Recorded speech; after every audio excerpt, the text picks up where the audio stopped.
తండ్రి మరణించాడు, చెక్కు చెదరలేదు. భార్యను అపహరించారు, చెక్కు చెదరలేదు. రాజ్యం పోయింది, చెక్కు చెదరలేదు. జటాయువు మరణించాడు, చెక్కు చెదరలేదు. ఇలా కాదన్నయ్య, ఈ మార్గాన్ని విడిచిపెట్టి ఇలా వెళ్ళన్నాడు. తోడ పుట్టినటువంటి లక్ష్మణమూర్తి నాకొద్దన్నాడు. కన్న తల్లి కౌసల్య అంది, నీ తండ్రి ఇటువంటి దురాత్ముడు, కాబట్టి నన్ను కూడా నీతో తీసుకెళ్ళండి. వద్దమ్మా, ధర్మం ప్రధానం అన్నాడు. ఎన్ని పర్యాయాలు ఆయన మాట్లాడితే ధర్మం ధర్మం ధర్మం. ఇన్ని కష్టాలు పడుతున్నా ఆయన ఇతరులకు సుఖాన్ని ఇచ్చాడు, ఇతరులకు ఆనందం ఇచ్చాడు, ఇతరులకు సంతోషం ఇచ్చాడు తప్ప నేనింత కష్టంలో ఉన్నాను మీరు ఎందుకు నవ్వాలని ఆయన ఎన్నడూ అడగలేదు. అందుకే రాముడు యోగి అన్నారు పెద్దలు.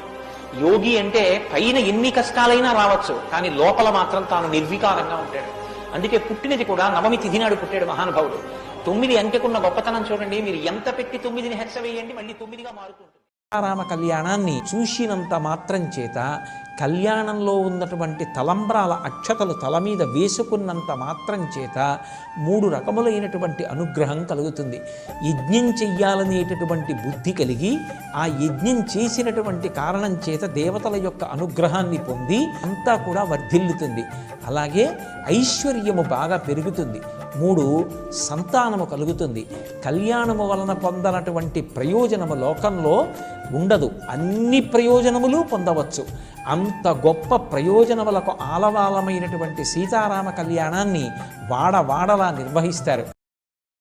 సీతారాములు ఆ రామాయణంలో ఉండేటటువంటి వ్యక్తులు ఎప్పటికీ మనకి ఆదర్శమే. అటువంటి రామచంద్రమూర్తి ఆవిర్భవించినటువంటి పరమ పవిత్రమైనటువంటి రోజు శ్రీరామనవమి. ఆ రామనామం చెప్పినా, రామ కథ చదివినా, రామాయణాన్ని తల మీద పెట్టుకున్నా, రామాయణం మీద ఒక్క పువ్వు వేసిన, రామాలయానికి వెళ్ళిన, రామకోటి వ్రాసిన, రాముణ్ణి భజన చేసిన, రాముణ్ణి స్తుతి చేసిన, ఉపవసించిన, పూజ చేసిన ఆయన అనుగ్రహంతో ఇహము పరము కూడా కలుగుతాయి. అందుకే ధరించుకోవడానికి అత్యంత తేలికైనటువంటి అవకాశం ఇవ్వగలిగినటువంటి అద్భుతమైనటువంటి రోజు ఈ శ్రీరామ నవమి. నవమి ఎలా చెయ్యాలి అన్నది శాస్త్రప్రోక్తం. శ్రీరామనవమి చేసేటప్పుడు శ్రీరామనవమి పూర్ణోపవాసం. శ్రీరామనవమి నాడు అసలు ఉపవాస విరమణం లేదు, మరునాడే ఉపవాస విరమణం. శ్రీరామనవమి తిథి నాడు ఎక్కడెక్కడ రామాలయాలు ఉంటే అక్కడక్కడికి తమ పిల్లలతో కలిసి వెళ్ళాలి.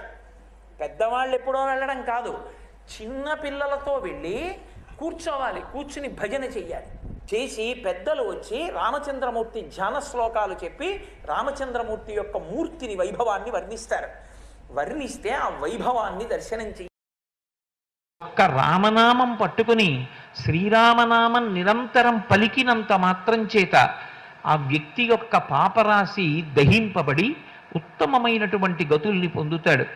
అంత మాత్రం చేత ప్రతి వ్యక్తి భగవన్నామాన్ని పలుకుతానంటే పలకడం సాధ్యం అవుతుందా? అవదు. అలా పలకాలన్న బుద్ధి కూడా ఈశ్వర కటాక్షంగానే కలగాలి. అందుకే నేను భగవన్నామం పలుకుతానని పెద్దలన్న వారెవరూ అనలేదు. రామదాసు గారు కూడా హరునకు విభీషణునకు అద్విజకున్ తిరుమంత్రరాజమై కరికి నహల్యకున్ ద్రుపదకన్యకు నర్తిహరించు చుట్టమై బరగిన ఎట్టి నీ పతితపావన నామము నాదు జిహ్వపై నిరంతరము నటింపచేయుమిక దాశరథి కరుణాపయోనిధి అని అడిగాడు. రామనామాన్ని నా నాలుక మీద నర్తింప చెయ్యవయ్యా రామా అని అడిగాడు తప్ప నేను నీ నామాన్ని పలుకుతానని చెప్పలేదు. ధర్మాన్ని పట్టుకుంటే మీరు పాడవరు, మీకు రక్ష ధర్మమే. అది చెప్పడానికే రామాయణం వచ్చింది. నిజానికి రామచంద్రమూర్తి ధర్మాన్ని విడిచిపెట్టేస్తే రామాయణానికి 2 కాండలు లేవు. సుందరకాండ, యుద్ధకాండ ఉండదు.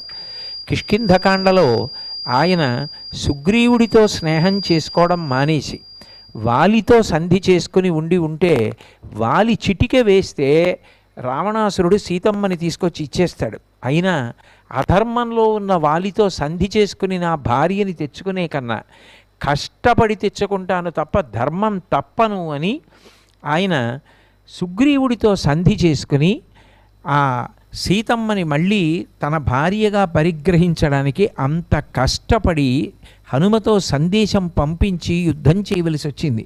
అంటే ధర్మము ప్రధానము.